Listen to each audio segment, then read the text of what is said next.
இப்போ நீங்கள் பல எக்ஸசைஸ்லாம் பார்த்துருப்பீங்க. இது வந்து பிளாங்க் எக்ஸசைஸ்லேயே இது ஒரு இன்னொரு மெத்தட். இது 2 காதையும் பிடிச்சிக்கிட்டு ஃப்ளாட்டாக ஃபுட்லேருந்து டிப் ஆஃப் தி ஹெட் வரைக்கும் பார்த்திங்கன்னா ஒரே ஈவனாக இருக்கணும். அதில் எந்த வித அப்ஸ் அண்ட் டவுன்ஸும் இல்லாமல் 2 காதையும் பிடிச்சிக்கிட்டு நீங்கள் இந்த பிளாங்க் எக்ஸசைஸ் நீங்கள் செஞ்சிங்கன்னா உங்களுக்கு இந்த எல்போலாம் இருக்குது பாருங்கள், இந்த எல்போ இந்த ஷோல்டர்லாம் ஸ்ட்ராங்காகும். அது மட்டும் இல்லாமல் சிலர் பார்த்திங்கன்னா கையில் ரொம்ப கொழுப்பு அளவுக்கு அதிகமாக இருக்கும்.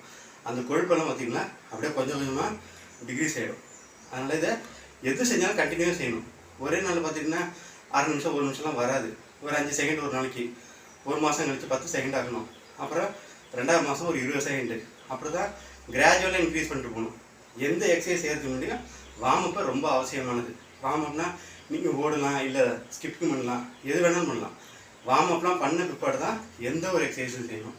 ஜெய்ஹிந்த்.